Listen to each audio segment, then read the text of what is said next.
Bom, então estamos de volta com a vida secreta da Idade Média. Hoje nós vamos falar dos patarinos.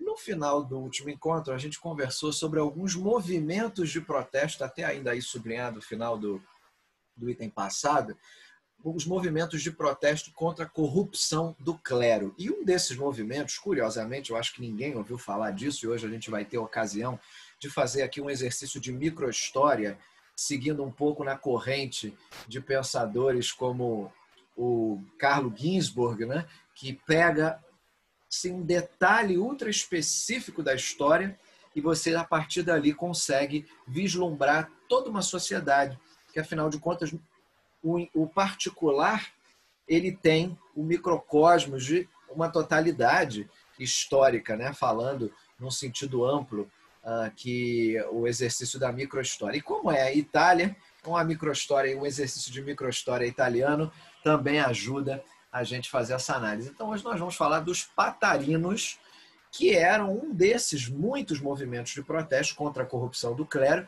e esse é específico de Milão.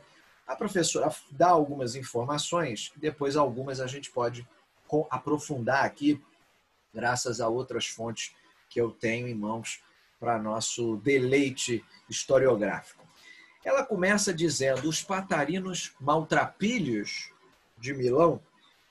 Os patarinos, por exemplo, pediam uma reforma. O que eles queriam? Que os costumes que se inspirassem nos valores do cristianismo primitivo, ou seja, esses homens e essas mulheres tinham que voltar àquele esquema da pobreza, da humildade, da simplicidade, para fazer frente àquela pouca moralidade e excessiva interferência do clero nos negócios mundanos. É hora do clero tratar de questões espirituais e deixar os governos e as autoridades locais tratarem das questões seculares. Talvez o nome, como sugeria no século XVIII, o erudito Ludovico Antônio Muratori, derive do dialeto milanês patei, que são os farrapos, denotando o pauperismo ostentado pelos seus adeptos, né?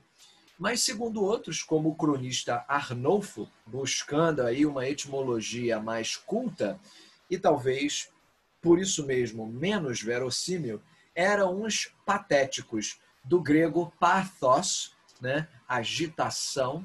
Então, eles seriam meros agitadores do povo.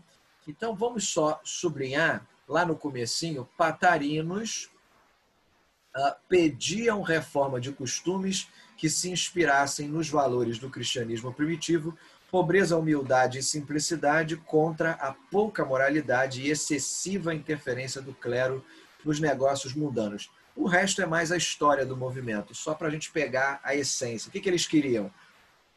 Uma volta aos valores do cristianismo primitivo para acabar com, primeiro, o excesso de interferência do clero nos negócios mundanos e a corrupção, que estava demais. De qualquer forma, seguindo lá onde eu parei no texto, eles souberam catalisar a atenção e a adesão não apenas do povo mais simples, mas também de personagens eminentes no panorama urbano, como o monge Landolfo Cotta e o seu irmão Erlembaldo, um nobre que foi peregrino na Terra Santa.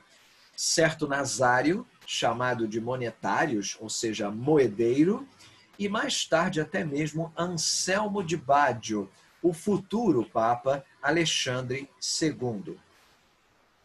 O animador e símbolo guia era, porém, Arialdo de Carimate, monge e soldado nascido em Como, Cudiago, por volta de 1010. Então, sublinha-se daí.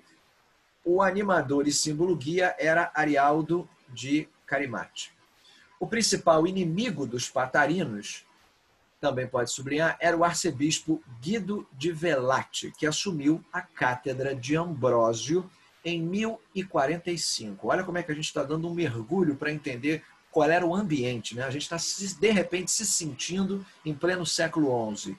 Mesmo não sendo muito autoritário, o Guido de Velate era corrupto e criou para si um grande séquito, um entourage em torno da diocese pela chamada grande liberdade em todos os sentidos que ele dava aos religiosos. Imagina a loucura que não era essa diocese.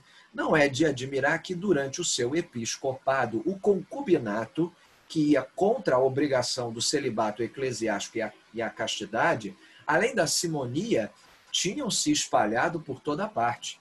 Guido, hostil a toda tentativa de reforma, procurou suprimir logo na origem, lembra aquela coisa, arranca pela raiz, todas as utopias dos patarinos, excomungando-os imediatamente. O Papa Nicolau IV, que precisava de apoio a essas alturas contra o imperador, interviu em favor dos patarinos, mandando como legados a Milão o teólogo Pedro Damião, que eu acho que muitos de vocês já ouviram falar. Pedro Damião é uma figura simbólica da igreja medieval, e o bispo de Lucca, Anselmo de Bádio, que absolveram da excomunhão e forçaram Guido e o clero de Milão a fazer um ato de renúncia à simonia e ao concubinato. Era a declaração de guerra. Então coloca aí, Anselmo de Bádio, peraí, vamos botar aqui, primeiro Pedro Damião, Anselmo de Bádio, forçaram Guido e o clero de Milão a fazer um ato de renúncia à simonia e ao concubinato. Parecia uma coisa razoável, né? Olha, dá licença, sem querer incomodar, você que é bispo, aí você que é padre, será que dá para dar uma seguradinha no concubinato? Dá para deixar a simonia para depois, né? Está incomodando já, está demais, vamos dar uma parada. Mas eles interpretaram aquilo como uma declaração de guerra. A reviravolta aconteceu, explica a professora Percivaldi com toda a clareza que lhe é própria. A reviravolta aconteceu em 1061, quando, morto Nicolau II, poderoso cardeal Hildebrando de Soana fez com que ele se elegesse como papa, né? Anselmo de Biádio, partidário dos patarinos, assumindo aí o nome de Alexandre II. Os imperiais, em vez disso, reconheceram como papa legítimo o bispo de Parma, Cádalo, né, em nome de Honório II. Então, Alexandre II, ajudado por Arialdo, que o encontrara lá em Roma, apoiou prontamente os patarinos milaneses, excomungando Guido de Velate. O arcebispo foi, porém, hábil, conta ela, em aproveitar a ausência do líder dos patarinos para diminuir os motins na cidade. A técnica de Guido era fazer os milaneses acreditarem que a oposição às reformas fosse necessária para fazer frente me perdi rapidamente aqui. Para fazer frente à vontade do Papa de sufocar a autonomia da Igreja Ambrosiana. Sempre se fala em Igreja Ambrosiana, é a Igreja de Milão, em referência a Ambrósio, Santo Ambrósio, posteriormente. Na realidade, Guido e os padres que o seguiam queriam somente salvaguardar a sua própria posição. Ou seja, farinha pouca, meu pirão primeiro, eu vou continuar aqui praticando tranquilamente a minha simonia, aquele concubinatozinho que ninguém é de ferro. E o povo foi convencido pelo Arialdo, né?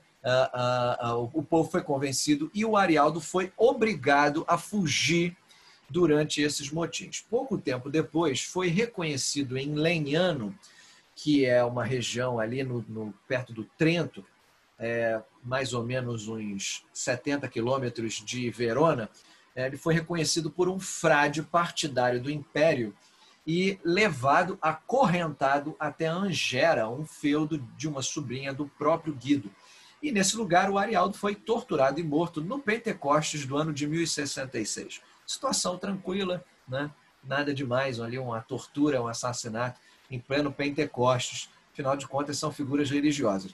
Depois de ter, como eu disse, muito tranquilo, as suas orelhas, o seu nariz, o lábio superior, a língua, a mão decepados, os seus algozes o cegaram e, como se não bastasse ainda, o castraram. E o cadáver foi lançado no Rio Maior, recuperado, sabe-se lá em que estado, e, enfim, sepultado na maior ilha. A morte terrível do Arialdo provocou o nascimento de muitas lendas. Alguns ele era um santo martirizado, por outros um demônio executado em nome do Senhor, e um ano depois um pescador enxerga ali uma luz em cima da ilha, perto do túmulo, e vai dizer que era um milagre. Outros que era feitiçaria, né? ou é muito alto, né, muito exaltado, uma obra de Deus, ou é uma obra do demônio. Nada é meio termo, né? Tudo é uma era efetivamente extremada nas suas crenças, como a gente já andou conversando em relação a essas questões de heresias na Idade Média. Prevaleceu a segunda opinião. Os pobres restos mortais, se é que tinha alguma coisa ali, né, foram exumados, despedaçados e queimados, de modo que não pudesse mais fazer mal nem perturbar as consciências. Mas os patarinos lombardos, agora liderados por Erlembaldo, não desanimaram. Não desanimaram. O novo líder, nomeado por Alexandre... Olha, se há um exemplo de perseguição, o nome dele é Arialdo, né, gente? Pelo amor de Deus, que sessão de terror aqui. Mas aparecendo aqueles filmes né? Mas os patarinos lombardos, agora liderados por Erlembaldo, não desanimaram e o novo líder, nomeado por Alexandre II, lembra, ele era um dos defensores, esse Papa Alexandre II, dos patarinos, foi nomeado como defensor da igreja, recebeu do Papa o estandarte de São Pedro e foi encarregado de continuar a luta. Primeiramente, procurou fazer justiça ao Marte. Coisa normal, você está se espiritualizando, então vamos fazer um plano de vingança. Com muito ímpeto, Erlembaldo convenceu os milaneses a recuperar os restos de Arialdo, sabe-se lá como, porque a gente já fica imaginando, já foi queimado, né? Enfim, já foi tudo arrancado, estripado e decepado, mas sei lá, tentaram pegar ali uns restos e levá-los à cidade diante daqueles poucos ossos esfacelados e carbonizados, como diz a professora Percivaldi, e vejam que a gente está lendo isso de uma historiadora e ensaísta italiana, incitada por um caloroso sermão do líder dos patarinos, a população se insurgiu e forçou o Guido a fugir. Qualquer semelhança não é mera coincidência. Dá para você aplicar, inclusive, a teoria do oprimido do Paulo Freire aqui com uma tranquilidade absurda, né? Em tendo a oportunidade, aqueles que foram vilipendiados no passado fazem exatamente o que os seus detratores fizeram com os seus ancestrais. As condenações e as nomeações, segue ela, que ordenara, foram anuladas pelo Papa e o ex-arcebispo foi forçado a se render. Renunciou a Milão somente em 1071, quando conseguiu, com o apoio do novo imperador Henrique IV, fazer um seu seguidor assumir o trono ambrosiano. Era Godofredo de Castiglione, figura já um pouco mais notória da história de Milão. Os patarinos o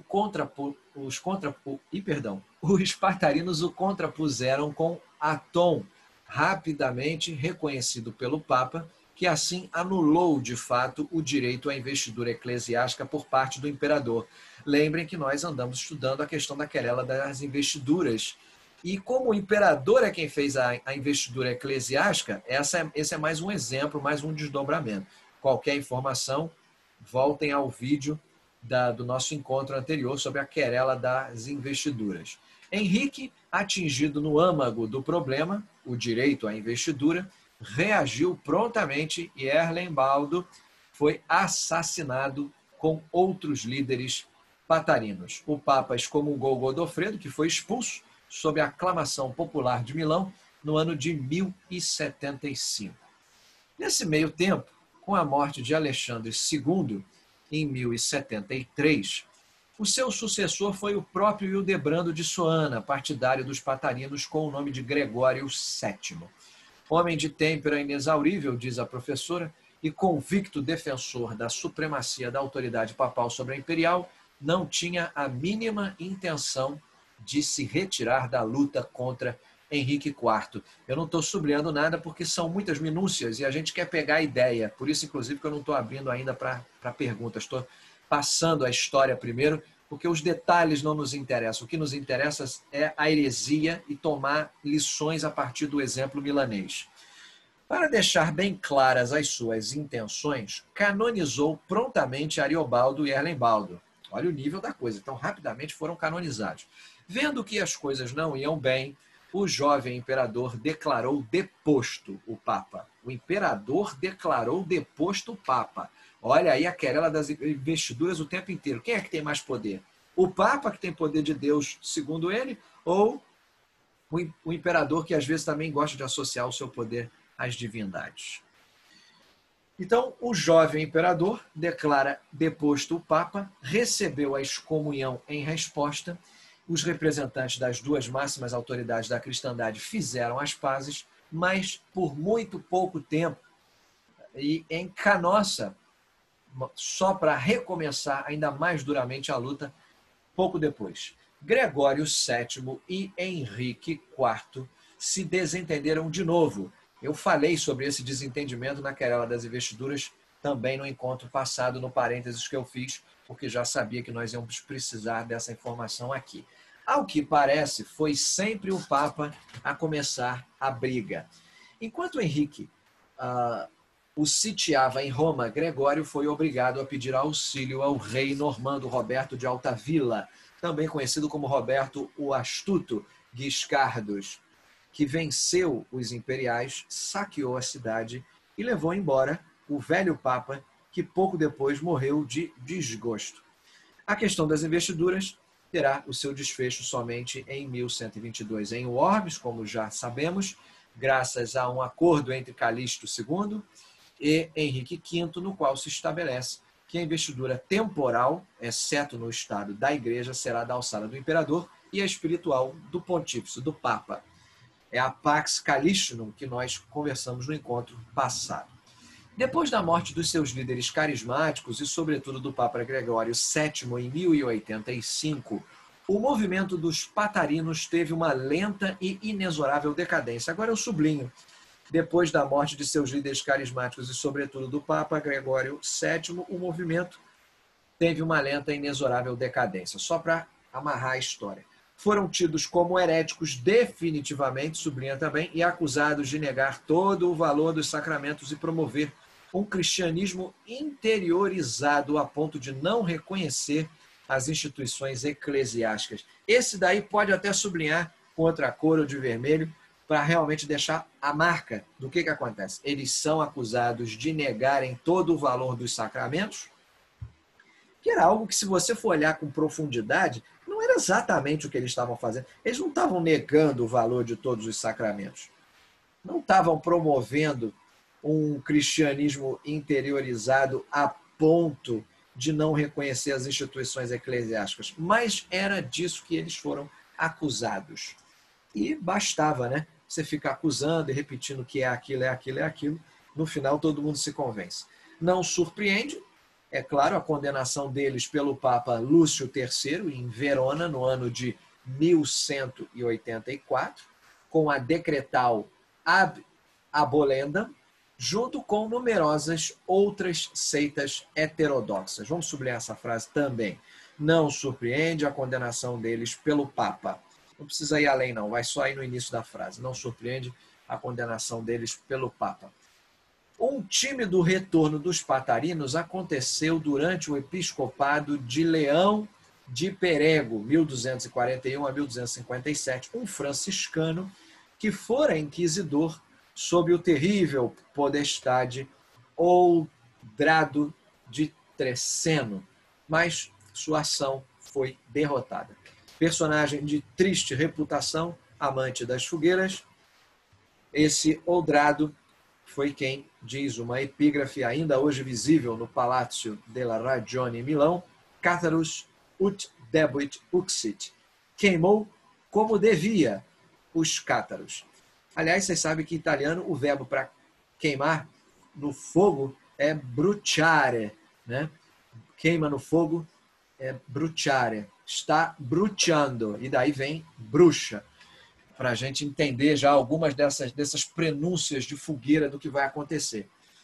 Eu li numa corrida, fazendo algumas pequenas incursões junto com o texto, para a gente entender essa história, porque vai ser necessário, sem dúvida nenhuma, um aprofundamento. A professora Percivaldi faz um belo de um resumo para explicar uma situação bastante específica e ultra desconhecida da maioria das pessoas, afinal é a vida secreta da Idade Média, então nós queremos informações mais né, encoberto, vão ser trazidas à tona, e o caso dos Patarinos é um simulacro, mas pensa nos Patarinos como um exemplário do que iria acontecer em tantos outros lugares. Chama a atenção aí nesse finalzinho do item, quando ela diz assim, eles foram condenados junto com numerosas outras seitas heterodoxas. Quer dizer, eles não eram os únicos, tinha muita gente parecida, e eles são apenas um exemplo de vários que a gente vai citar aqui ao longo desse capítulo sobre as heresias. Então, vejam vocês, quais são as lições que a gente pode extrair da história dos Patarinos? Essa é a pergunta que vai ficar aqui no ar. Que lições acerca das heresias os Patarinos nos ensinam? Deixa eu abrir brevemente aqui uma roda inicial das nossas perguntas, questionamentos, incursões e observações, para depois eu entrar com um aprofundamento em cima da questão dos Patarinos, chamando a atenção para alguns aspectos que a professora Percivaldi não comentou. Uma pergunta que surge aqui, logo lá no comecinho do nosso texto, ele fala do certo nazário chamado Monetários, né? Que aparece o moedeiro.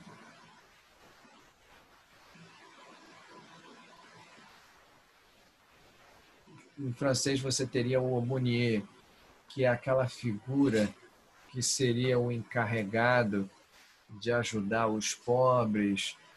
É nesse sentido do moedeiro, ou seria um apelido efetivamente maldoso aí nesse caso? Então, vamos lá. É claro que essa palavra ela vai ganhar uma acepção que oscila, né, ao longo dos diversos momentos da história, mas, em geral, a gente tem uma acepção, uma consideração. Então, essas acepções, é claro que elas buscam, né, do latim, isso aí, monetários, monetário, é uma palavra de segunda declinação, que traz a ideia daquele que é responsável por cunhar a moeda. Mas isso, por extensão, ao longo da história, vai também designar a figura do próprio banqueiro, pasmem, né? A figura do banqueiro também vai receber essa acepção.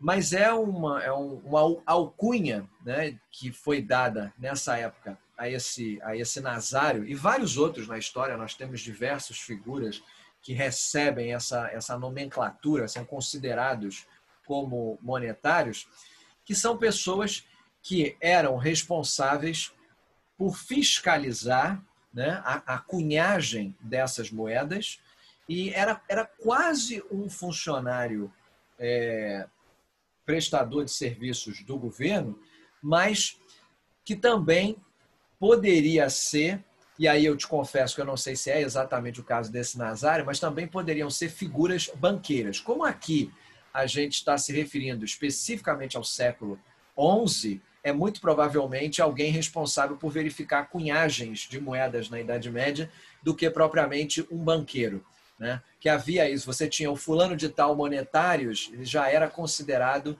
um banqueiro, né? Literalmente monetário, né? Que tem o atributo da moeda, da cunha, né? E também, por extensão, aquele que poderia emprestar. Nesse caso aqui, se eu fosse tomar um risco, eu diria que esse nazário ao que ele se refere era exatamente um funcionário responsável aí. E tem sempre uma relação, se você parar para perceber, nesse momento em que a querela das investiduras está a 1000, esse nazário ele é uma personagem que vai surgir aqui sempre atrelado ao poder secular e também atrelado ao poder clerical. Está percebendo? Então, nós temos uma influência aqui muito forte. Então, assim, a pouca informação que eu tenho sobre isso, nos dados que a gente coletou, são alguns artigos que falam dos arcebispos de Milão na época do Papa Urbano II, que é mais ou menos esse período, né, do Papa Urbano II. E eu achei um artigo até que eu separei, caso surgisse alguma pergunta mais específica sobre um dos arcebispos, eu deixei separado esse artigo, que é um artigo de um historiador de Harvard, chamado Caldry, e ele escreve numa publicação até razoavelmente antiga, uma publicação de 1968, mas nós temos hoje com a internet esse avanço das publicações, né, online, mas ele falava naquela ocasião que esse Nazário provavelmente ele poderia ser duas figuras, ou um membro do clero, ou possivelmente um banqueiro que tinha o mesmo nome. Então, veja como é curioso, aproveitando o que você perguntou, como é curioso que quase sempre a figura clerical se associa à figura secular. Por quê? Porque nessa época a separação ela não é estanque. Então, esse Nazário é considerado um oficomonetários. Oficomonetários. O que seria o oficomonetários? É aquele que lida em moeda. Monetário, mas também pode ser até moedeiro, para você ser mais literal, né? Que é um pouco até do que a professora Percivaldi aqui na tradução também fazem a escolha vocabular para a figura do moedeiro. Então, aquele que lida efetivamente com essa cunhagem e a garantia de que a cunhagem estava atrelada. Mas é uma peculiaridade exclusiva de Milão? Não, isso acontecia passepartout. Em todos os lugares a gente via figuras como essa. É um momento em que a igreja tenta, junto com o Estado, fazer um controle sobre algo que está atrás da margem do rio, que é o quê? O crescimento dos mercadores com seus produtos e serviços. Esses mercadores cada vez mais chamando muita atenção. E aqui no século XI, no berço do renascimento comercial e urbano, não seria diferente. Tudo bem? Então vamos ver se a gente tem mais alguma colocaçãozinha para contribuir aqui no nosso estudo de mergulho mesmo nesse capítulo da história de Milão, que são os Patarinos, né? Vamos fazer então esse nosso aprofundamento. Eu voltei aqui ao começo do item, só para ficar mais claro, enquanto isso, e eu deixar aqui na tela a coisa mais importante, porque fatalmente datas e lugares vão surgir, mas eu não posso perder de linha quem são os Patarinos. São um daqueles muitos movimentos de protesto que, especificamente em Milão, estão pedindo um retorno aos valores cristãos primitivos. Bispos de Milão, voltem à pobreza, voltem à humildade, voltem à simplicidade, acabem com essa imoralidade, com essa interferência excessiva do clero nos negócios mundanos. Vamos parar de simonia, vamos parar de concubinato. É isso que a gente não pode esquecer. Tá? Além disso, qual é o resumo que eu posso dar? Então, resumo. Esses Patarinos são um movimento dos muitos da igreja milanesa, né, da igreja medieval de Milão. Eu posso atribuir a origem a alguns cleros que são muito próximos da igreja de Roma no século XI, que vai envolver vários setores da população nessa luta contra a simonia, casamento de sacerdotes e, em geral, contra a riqueza e a corrupção moral dos altos ofícios eclesiásticos. Especialmente, gente, os arcebispos de Milão. Depois disso, resumindo muito, o que eu vou falar agora mais aprofundadamente, mas é sempre bom dar primeiro o resumo para depois mergulhar. Depois disso, no final do século XI, no início das cruzadas, o cisma, né, do Ocidente, as tensões entre Roma e Milão foram todas reorganizadas e a Pataria perde força, perde unidade, e o que resta dela vai virar um movimento herege, muito crítico na sua direção e crítico da hierarquia eclesiástica em geral. Como nós vimos, o significado e a etimologia da palavra são bem obscuros. O Muratori, né, que é da Pater milanesa, vai dizer que tem um vínculo com o Stratione, mas o Arnolfo dá a ideia do grego pathos, no sentido de perturbação. Então, esses patarinhos seriam perturbadores da ordem estabelecida. Essa é a ideia, e termina de forma trágica, com a maioria deles sendo perseguidos, excomungados, assassinados, torturados, etc, etc, etc. Agora, o aprofundamento para a gente pegar o desdobramento dessa situação. Tá? Só para a gente ver se entende melhor e tira conclusões. Porque o mais importante são as conclusões que vão vir no final. Se o amigo ou a amiga não tiver paciência com nossa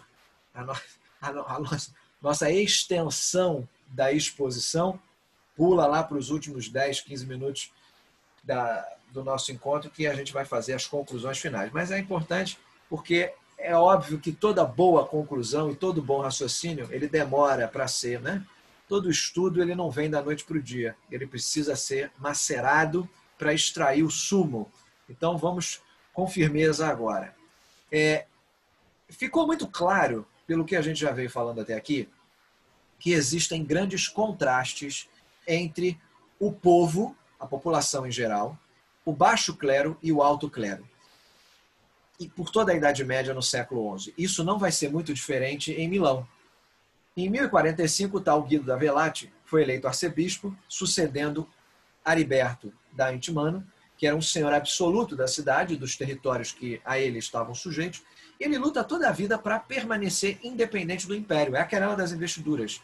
Eu quero me manter separado, eu quero tomar minhas decisões sem que o imperador interfira e sem que os senhores feudais menores tenham que se subjugar. Né? Eles querem manter os seus privilégios intactos. Ou seja, eu sou uma figura da igreja, não quero ter que bater palma para imperador e nem quero ter que responder a nobre.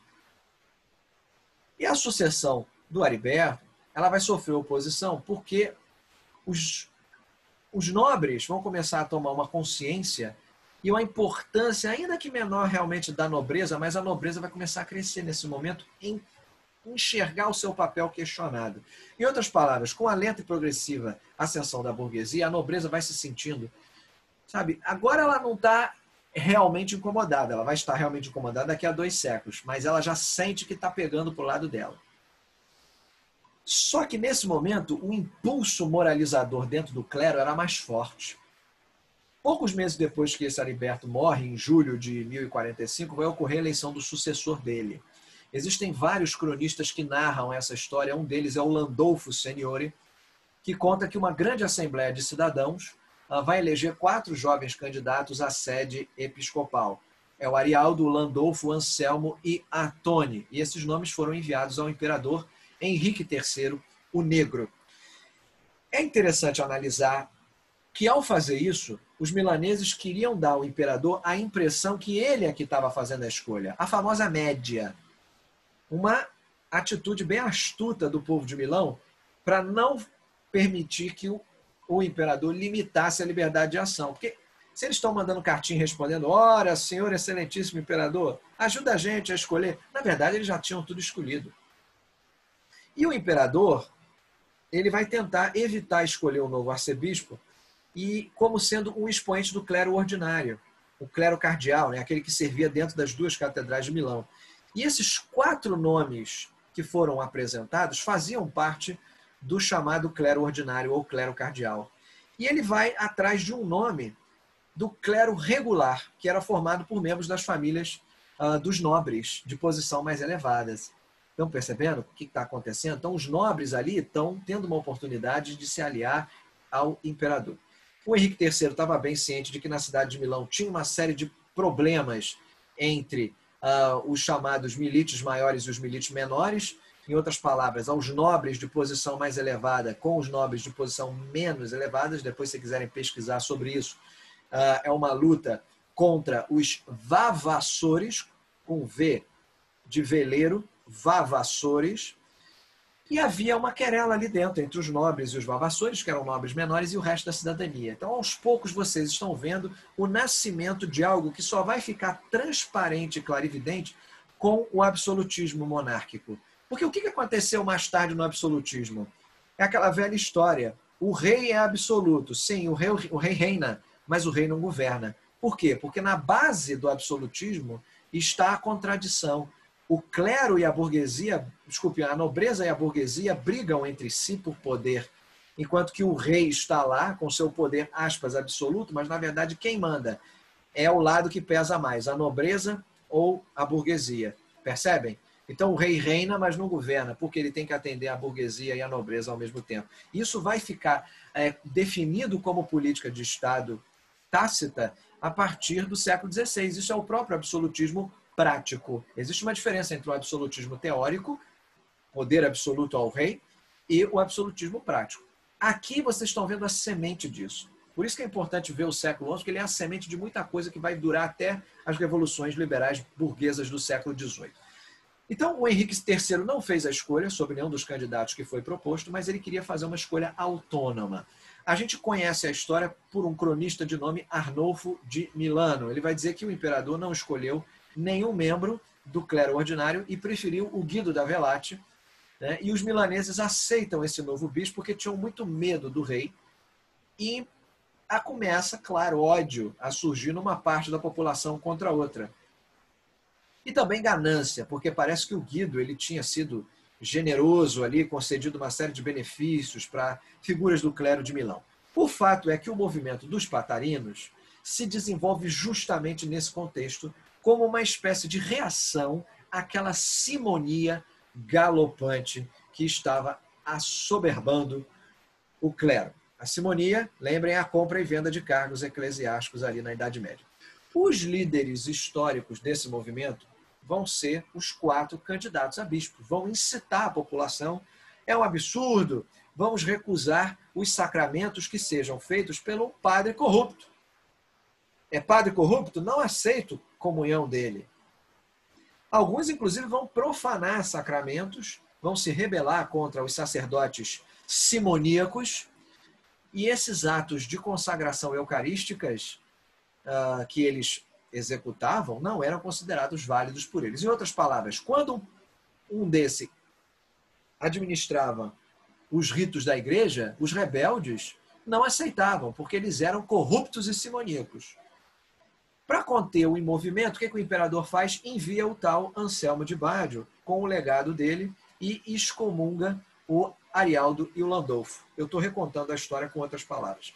Depois do reinado do Papa Bento IX, até o papado, dentro dele sentiu ali uma necessidade de reformas, até o papado do Bento IX, aquele concubinato e aquela simonia dos padres, apesar de já terem sido condenados com o Leão IX, ainda continuavam. Né? E aí o Landolfo Cota tenta ir para Roma para expor esses problemas ao Papa, que na época era o tal Estevão IX. Olha, tá demais. E os assassinos do arcebispo vão interceptar, quando ele está perto de Piacenza, chegando em Roma para falar com o Papa, e quase matam o Landolfo Cota, que foi lá para denunciar aquela situação. Ele é salvo, mas acaba morrendo em 1061 graças a um outro ataque. O Arialdo também tentou o mesmo caminho. Um ano antes, o Papa Nicolau II envia uma delegação a Milão sob o controle do Pedro Damião e o Anselmo de Bádio, e aquilo ali deu uma acalmada na cidade. Após a morte do tal Landolfo Cota, o Arialdo de Carimate, que aparece aí, a professora menciona, ele nomeia o Arembaldo Cota, que é irmão do Landolfo, como líder militar dos patarinos. Vejam bem, eles eram uma liderança espiritual contra os desmandes, mas já tinham a sua própria milícia. E naquele mesmo ano, o Anselmo de Biagio foi proclamado, assume o nome de Alexandre II, ela contou isso para a gente, tudo corre bem até o ano de 1066, quando o Papa entrega para Ariobaldo a bandeira da igreja e as 2 bulas de referência ao clero milanês e excomungando o Guido da Velate. O Guido se rebela, os confrontos seguem a 4 de junho, o Arembaldo, o Arialdo e o Guido foram feridos e lançam uma interdição sobre Milão até que o Arialdo fosse libertado. E o Arialdo, vocês sabem a história dele. Para evitar o sofrimento desnecessário à cidade, ele cai numa armadilha, já meio sabendo o que vai acontecer. Ele é capturado, os homens de Guido levam ele ao castelo de Arona para o interrogatório, ele é torturado em 26 de junho, lançado nas águas do Lago Maggiore, e eu não vou repetir todas as terríveis atrocidades que foram cometidas contra ele ainda vivo e depois contra o seu cadáver. Enfim, mas só para deixar uma coisa aqui interessante, como é que quando você envolve algum aspecto religioso, há lendas que rompem, né? Há alguns que chegam a dizer que mesmo com todas as atrocidades que cometeram contra ele e depois contra o seu cadáver, o corpo dele teria sido encontrado intacto, sabe-se lá como, e o Papa Alexandre II proclamou ele santo. Mas isso é apenas uma lenda. E o fato é que a luta entre os Patarinos e o Guido Valente vai seguir, Guido Valente não, Guido da Velate, vai seguir até 1071, que é o ano em que o Guido morre, mas os apoiadores elegem o Godofredo da Castiglione para representá-lo, e o Helembado propôs o Atone, que imediatamente foi reconhecido pelo novo Papa, o Gregório VII, que é o Papa da querela das investiduras, que nós estudamos no encontro passado, e excomunga o Godofredo lá para 1075. Então é uma loucura, porque a gente está diante de um cenário em que os motins eles acabam depois dessa nomeação, né? E o Papa Gregório ele vê o movimento dos Patarinos como uma espécie de aliado durante aquele processo difícil de reforma da Igreja, né? E ele, graças à sua persuasão, ele exerceu sobre aquelas pessoas uma grande influência, trazendo eles para objetivos aceitáveis dentro da Igreja, só que o programa desses reformadores e dos Patarinos divergiam. Por quê? Os reformadores da Igreja, que estavam representados pelo Papa Gregório, queriam excluir os leigos, né? Ou seja, queriam excluir a interferência dos nobres e dos imperadores da vida da Igreja. Só que os Patarinos, eles queriam uma igreja purificada de qualquer coisa material e mundana. A igreja tem que ser composta, na mentalidade desses Patarinos, de pobres e de iguais. Os homens do clero só têm que ter diferença na sua formação, mas eles têm que ser iguais aos pobres que eles representam. Algo que pareceria muito lógico, esses Patarinos, se você comparasse, por exemplo, com os movimentos cristãos primitivos, até inclusive com Jesus, aquele profeta apocalíptico do século I, que andou cercado de seus 12 seguidores, né? Parece que os Patarinos estavam mais próximos dele do que de qualquer outra coisa. E aí, como já sabemos, pelo nosso papo de relações de poder e heresia, isso deve ser eliminado pela raiz. Inclusive, a professora usa essa expressão. Só que o Helembado morre, 10 anos depois o Gregório X morre, e aquele é a gota de, vamos dizer assim, a pá de cal, o golpe decisivo para o movimento perder os seus mais importantes seguidores e apoiadores. Lembram do Papa Urbano II, aquele que em 1091 fez o discurso inflamado em Clermont, que estimulou o início das cruzadas? 9 anos antes, em 1089, ou desculpe, 3 anos antes, em 1089, o Papa Urbano II vai determinar que os sacramentos que foram concedidos por esses padres simoníacos e corruptos eram sim válidos. E essa decisão do Papa Urbano II desmonta completamente as teses patárias ou patarinas. Isso traz um novo agravamento com o Calixto II, que nós falamos no encontro anterior, que ele percebeu que a igreja dos pobres nunca vai surgir. Gente, esquece, acabou a igreja dos pobres. O Papa tinha ali começado a reintegrar aqueles corruptos como membros da igreja eclesiástica contra a qual os patarinos estavam lutando. Então não vai ter jeito da gente se livrar desses caras. Eles vão fazer parte do clero até que morram e a gente dê sorte de vir alguém menos corrupto nas próximas gerações de membros da igreja. Nesse ponto vai surgir um colapso. Lembrem que as cruzadas já começaram e esse ponto de colapso é entre os partidários dos patarinos. Alguns vão aceitar o acordo e vão entrar nessa igreja, aspas, reformada do Urbano II, e outros vão falar que aquilo é um absurdo.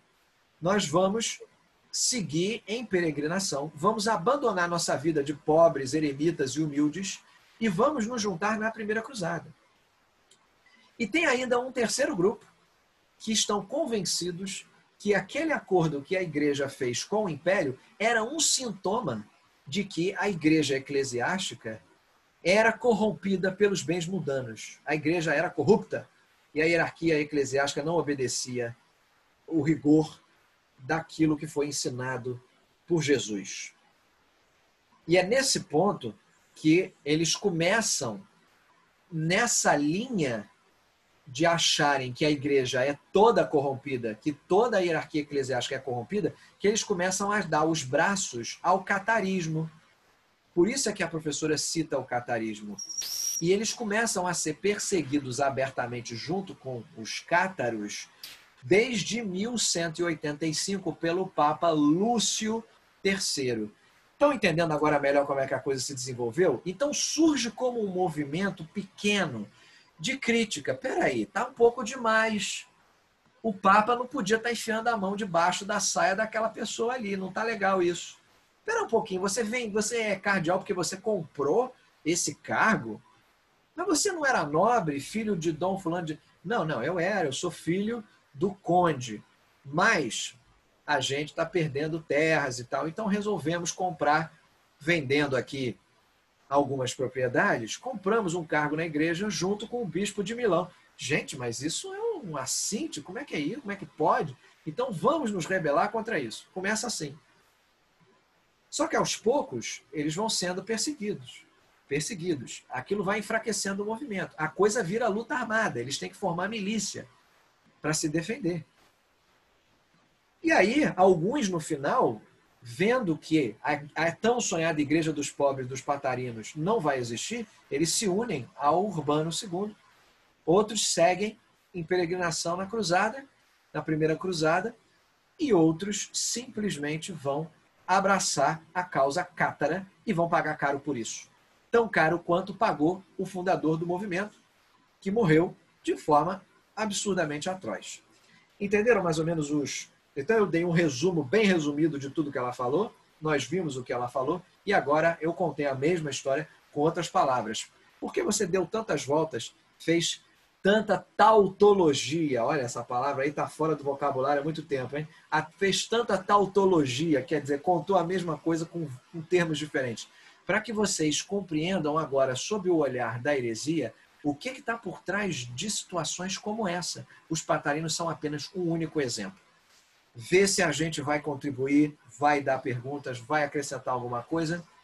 E se vocês me ajudam com as conclusões que a gente pode tirar dos patarinos em comparação a heresias e comparação a tudo que nós já estudamos até esse ponto. Um acréscimo que estão pedindo para fazer aqui é que algumas ideias, alguns pontos em geral, a gente tem que pegar. Mas é tudo muito confuso, né? São muitos detalhes, muitas peculiaridades. E a pergunta que pode se fazer de tudo isso, onde está o Cristo? Né? Onde está a essência do Cristo? A gente diz onde está o Cristo dentro da igreja, porque eles denominam cristianismo, fez-se ali um sinônimo de que cristianismo é a igreja e que, na verdade, o fundamento do cristianismo não estava expresso na igreja cristã. E os fundamentos do cristianismo, eles passaram pelos séculos e pelos milênios e eles estão aí, puros e simples. Tudo que vem, criação de arcebispos, bispos, cardeais, papas, quando foi que efetivamente Jesus instituiu isso? Né? Nunca. Então fica uma conclusão que a gente poderia colocar aqui, são pequenas picuinhas, embates de poder. Eu quero ter mais visibilidade, eu quero manifestar esse poder, eu quero cometer um concubinato, eu quero ter uma simonia, eu vou queimar ele, porque ele está contra, né? Eu estou contra ele querer me impedir da bagunça que eu quero fazer. Então, é como foram os próprios cruzados que depois acabaram saindo prejudicados porque a igreja estava atolada de dívidas com as construções, enfim, Vaticano e tal, e resolveram tomar os valores dos cruzados. Então é tudo ali realmente uma relação. Onde está Jesus, né, no puro e no simples? De fato, em lugar nenhum, né? Mas essa é uma peculiaridade histórica que a gente deve colocar, que é muito interessante. Então é aquela velha história, né? Brincando até de justo veríssimo, Cristo é só um detalhe, não era para ser, mas efetivamente isso é uma peculiaridade da igreja, são elementos da igreja e não efetivamente da religião. Né? E aí é que fica bem clara essa separação entre o que é a igreja e o que é a religião. Né? A igreja cristã é cristã apenas na alcunha, mas na grande realidade tem diferenças. É claro que vários seguidores seguiam a espiritualidade, seguiam, e nós não podemos tirar o mérito deles, mas sem dúvida nenhuma temos que levar em conta isso na alta hierarquia e na cúpula da igreja. Para a gente fazer um raciocínio totalizante disso que a gente viu, eu não consigo entender séculos na igreja como o século XI sem eu entender as relações de poder, como nós falávamos desde o primeiro item, subitem. Então, se eu faço a leitura dos patarinos com uma analogia à leitura dos arianos, dos donatistas, e que nós vamos passar a fazer a partir do próximo encontro dos cátaros, a gente não consegue entender nada. Isso vira uma colcha de dogmas e sectos que surgem, mas na grande realidade o que está por trás, brigas de relações de poder de pessoas que professam uma religião, mas que na verdade essas instituições ditas igrejas, seja ela católica ou o séquito da Igreja Católica, chamada de seita, mas ela só vai ser seita por quem não reconhece. Lembram-se que os cátaros chegaram a eleger bispos, então um cátaro jamais vai se considerar como seita. Quem chama cátaro de seita é o católico, né? E quem chama cátaro de herege é o católico, e para os cátaros os hereges são os católicos. Então é aquela velha história, quem é herege? É aquele que não concorda comigo. Né? Então, se ele está seguindo uma doutrina que não é a minha, e a minha é totalizante, os cátaros vão ganhar muita força, como nós vamos ver, se eu analisar esse prisma, todos eles, cátaros, os patarinos, os arianos, donatistas, todos eles, o que vai acontecer? Se eu entender matéria doutrinal, eu estudar todos os padres da igreja e todas as querelas que foram surgindo, teológicas e doutrinárias, você vai sair do mesmo jeito que você entrou, sem entender nada. Porque você vai se perguntar, por que tanta briga? Né? E assim como foi feito o questionamento, onde está Jesus nisso? Né? Ele, na verdade, está na religião.